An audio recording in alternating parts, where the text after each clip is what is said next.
Hello everyone, I welcome you all in Vedantu Commerce channel and I am your economics master teacher.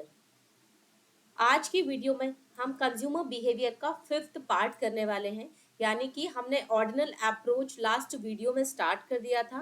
Cardinal हम कर चुके हैं, तो आप स्टार्टिंग की फर्स्ट फोर वीडियोस को देखिए, उसके बाद में आप ये फिफ्थ वीडियो देखिए, क्योंकि तभी आपको समझ में आएगा। अदरवाइज अगर आपका लिंक टूट जाएगा तो आपको अच्छे से समझ में नहीं आएगा। आज की वीडियो में हम ऑर्डिनल अप्रोच को ही देखेंगे और उसमें हम देखेंगे आज इंडिफरेंस कर्व की एजम्पशंस और properties. Then we will start budget, कि क्या बजट होता है। इन दोनों को पढ़ने के बाद में तब हम पहुंचेंगे आगे कंज्यूमर कहां पर इक्विलिब्रियम सेट करता है अपना ऑर्डिनल अप्रोच में। Okay, so without wasting the time we just move on, and before that you just subscribe the channel and like it and share with your friends. Okay, so we just start our session. Indifference curve, ये सारा explanation जितनी भी चीजें हैं हम लोगों ने last video में कवर कर लिया था। इस वीडियो में सिर्फ अजम्पशन और प्रॉपर्टी हम डिस्कस करेंगे। इनडिफरेंस कर्व क्या होता है? It's a graphical representation of various alternative combination. ठीक है, alternative combination of bundles of two goods among which a consumer is indifferent.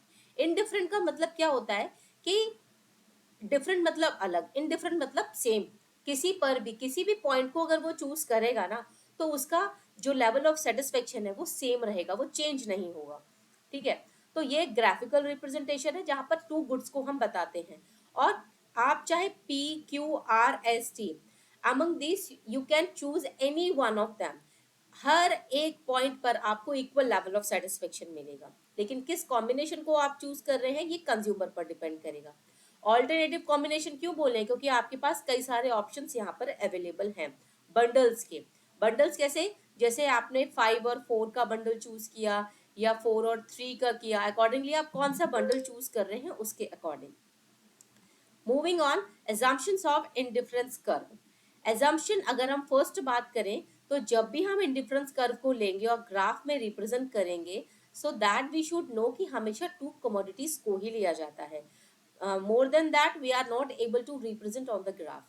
ठीक है, बिकॉज एक्स और वाई एक्सिस पर ही रिप्रेजेंट करते हैं, तो एक्स पर एक कमोडिटी आप एक्स एक्सिस पर रिप्रेजेंट करेंगे और एक कमोडिटी को आप वाई एक्सिस पर रिप्रेजेंट करेंगे। नॉन सेटाइटी, इंडिफरेंस सिर्फ इंडिफरेंस कर्व में, जब तक हम बजट लाइन नहीं पढ़ लेंगे तब तक हमको नहीं पता कि कहाँ पर इक्विलिब्रियम होगा।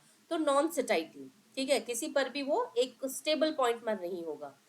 ऑर्डिनल अप्रोच की बात कर रहे हैं तो यहाँ पर ऑर्डिनली जो यूटिलिटी कैसी है, वो ऑर्डिनल यूटिलिटी है। ठीक है, then diminishing marginal rate of substitution, इसकी एक्सप्लेनेशन लास्ट वीडियो में हमने देखा हुआ है।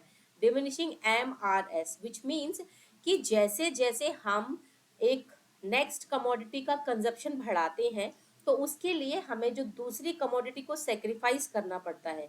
तो हर एक नेक्स्ट एडिशनल यूनिट को जैसे हम ऐड करेंगे तो उसमें हमारा जो सेक्रीफाइस का रेट है वो कम होता जाता है।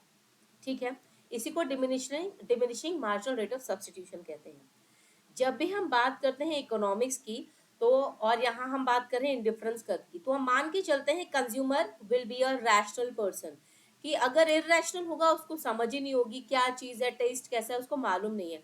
तो एक रैशनल यानी समझदार इंसान की हम यहाँ पर बात करते हैं कि समझदार, और उससे यहाँ पर ये भी है कि person will not be greedy, that kind of extraordinary features will not be exist in this approach. Now the properties of indifference curve. First is कि indifference curve always convex to the origin. You will stand here yourself and then see what is the shape of this indifference curve. जब आप यहाँ पर खड़े होके देखेंगे तो आपको पता लगेगा कि इंडिफरेंस कर्व का शेप कैसा है, कॉन्वेक्स टू द ओरिजिन है। और अगर इसका रीजन पूछा जाता है तो due to MRS, diminishing MRS। ठीक है, ये रीजन है कॉन्वेक्स टू ओरिजिन होने का। इसका स्लोप हमेशा डाउनवर्ड्स होता है, इट स्लोप्स डाउनवर्ड। ठीक है, डाउनवर्ड स्लोपिंग होगा ये आपका। थर्ड है कि higher indifference represent higher level of satisfaction. अगर आप इसके ऊपर एक इंडिफरेंस कर्व बनाए, इसके ऊपर एक और बनाए IC2 और IC3, तो सबसे ऊपर वाला जो इंडिफरेंस कर्व होगा वो हायर लेवल ऑफ सेटिस्फेक्शन को रिप्रेजेंट कर रहा होगा। ठीक है, क्यों? Because of monotonic preference. Monotonic preference, ये क्या होता है इसकी बात ऑल्दो हम लास्ट वीडियो में कर चुके हैं, but I am just briefing you कि फॉर एग्जाम्पल हमने एक्स और वाई कमोडिटी का 5 और 4 बंडल चूज किया है, ठीक है, ये कॉम्बिनेशन चूज किया है 5 और 4, लेकिन इसी को अगर हम 15 और 10 कर दें इस कॉम्बिनेशन को, तो ऑब्वियसली कि जिसकी हम ज्यादा क्वांटिटी कंज्यूम करेंगे तो उस पर हमें ज्यादा लेवल ऑफ सेटिस्फेक्शन मिलेगा। तो यही बताता है आपका higher indifference curve higher level of satisfaction को। इंडिफरेंस कर्व कभी भी इंटरसेक्ट नहीं करता, एक इंडिफरेंस कर्व कभी भी दूसरे इंडिफरेंस कर्व को कट नहीं करेगा, ठीक है। अगर ऐसी सिचुएशन आती है which means you are doing something wrong. अब आप एक क्वेश्चन का आंसर बताइए कि which of these is not a property of indifference curve? The curve slopes downward, ये तो होती है property. concave to the origin, two curves cannot intersect each other, या none of these? Which one is correct? concave to the origin बोल रहा है, जबकि shape इसका convex to the origin होता है, isn't? Now next question is indifference curve is convex to the origin. The statement is true or false? Of course, convex, अभी just हमने बात किया convex shape है, that is why this is true. Higher indifference curve indicates higher cost, lower level of satisfaction or higher level of satisfaction. So D is correct.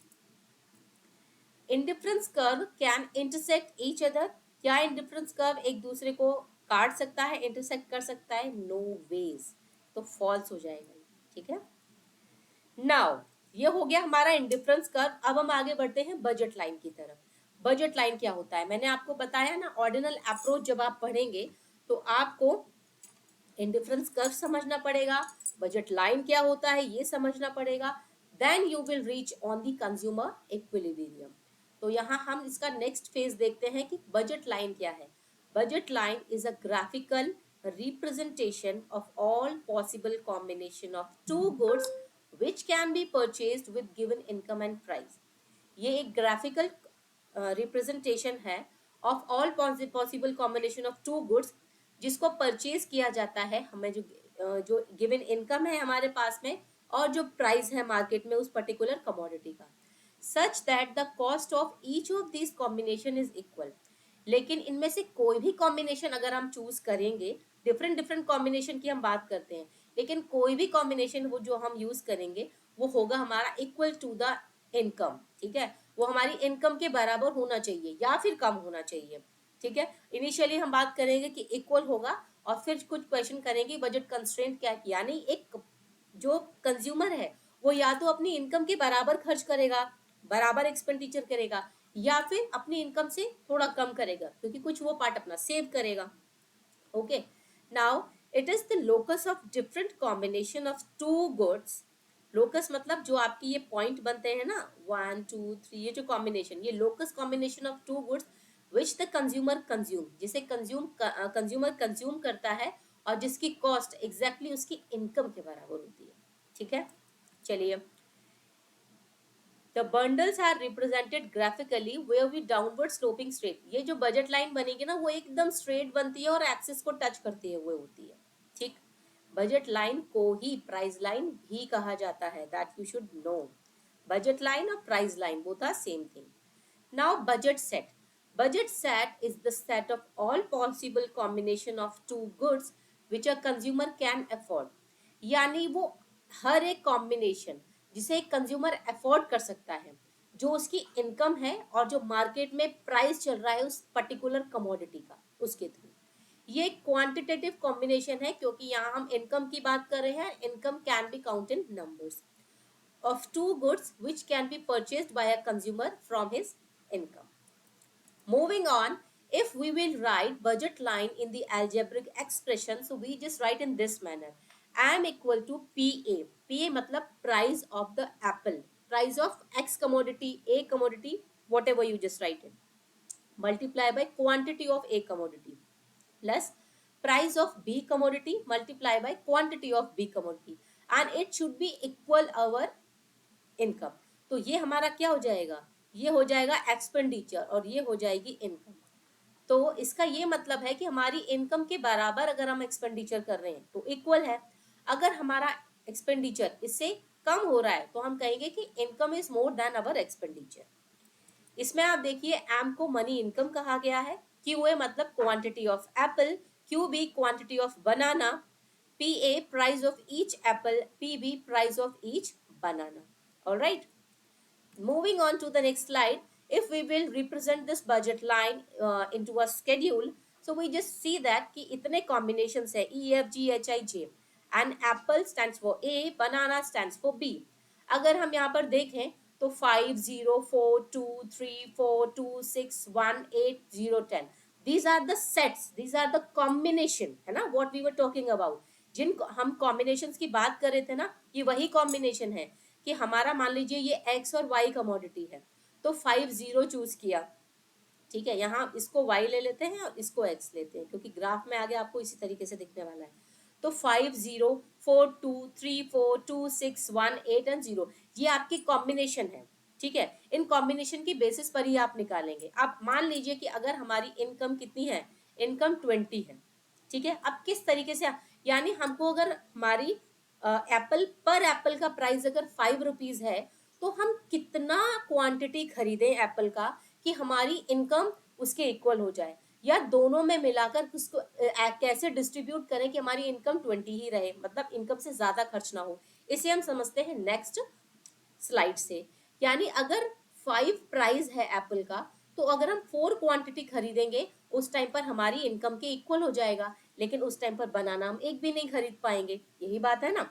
और अगर हमने next में दूसरे सेट में 4 इंटू 4 किया, यानी 4 क्वांटिटी खरीदी है, क्वांटिटी 4 खरीदी है और प्राइस 4 है, उस टाइम पर ये हो जाएगा 16 प्लस 4 इंटू 4, 2 इंटू 2 4, ये 20 हो जाएगा। अब हमने क्या किया कि 3 क्वांटिटी खरीदी और प्राइस है 4, ठीक है, प्राइस 4 है। ये हमारी जो हमने कॉम्बिनेशन किया है ये क्वांटिटी के कॉम्बिनेशन है, ठीक है।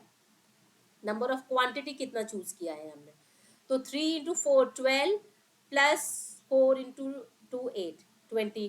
तो यू जस्ट सी दैट कि 4 इंटू 2 8 6 इंटू 12, ये आपका 20 से ज्यादा नहीं होगा।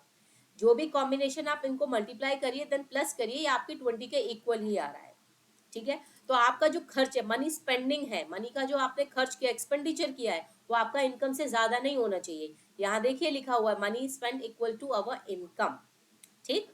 अब इसे करते हैं हम ग्राफ में रिप्रेजेंट। तो आपने जो देखा पीछे कॉम्बिनेशन, उसी को आप हेल्प लेकर उसी की 5 0 4 2 3 4, इसी कॉम्बिनेशन को यहाँ पर आप मार्क कर लीजिए और इसको मैच कर दीजिए, आपको मिल जाएगी बजट लाइन, ठीक है। इसी को हम प्राइस लाइन भी बोलते हैं। अंडरस्टूड, चलिए, ठीक है। बजट लाइन हमेशा डाउनवर्ड स्लोपिंग होगी, यानी ऊपर से नीचे की तरफ गिरती हुई होगी, और एक्सिस को ये टच, इंडिफरेंस कर्व एक्सिस को टच नहीं करता है, लेकिन बजट लाइन एक्सिस को टच करेगी। Budget line is a straight line, ठीक है। Now budget line includes what? All those combination of two goods which a consumer already possesses, yeah, all those combination of two goods which a consumer cannot afford, all those combination of two goods which a consumer is willing to pay, या फिर D option, all those combination of two goods which a consumer can afford। So option D is correct। Budget line is a downward sloping line, obviously statement is true। Budget line is also known as what? You just answer it in the chat box. That is your homework. You just write it in the chat box and I will mark it if you are right. So, आज की video में इतना ही। हमने indifference curve की property और assumption देखी है। बाकी इंडिफरेंस कर्व के बारे में हमने लास्ट वीडियो में ऑलरेडी कवर कर लिया था। यहाँ हमने शुरू कर दिया है नेक्स्ट इंडिफरेंस कर्व के बाद में बजट लाइन। बजट लाइन के कुछ और कॉन्सेप्ट है, कुछ क्वेश्चंस भी होंगे जिन्हें हम आगे वीडियोस में सॉल्व करेंगे। उसके बाद हम पहुंचेंगे कंज्यूमर इक्विलिब्रियम पर, ठीक है। तो मिलते हैं नेक्स्ट वीडियो में। तब तक आप जितने भी हमने अभी तक वीडियोस बनाए हैं कंज्यूमर बिहेवियर के टिल दिस 5th वन, आप सारी वीडियोस को अच्छे से देखिए, अपने नोट्स बनाइए और मिलते हैं हम लोग नेक्स्ट वीडियो में। Till then keep learning and keep practising.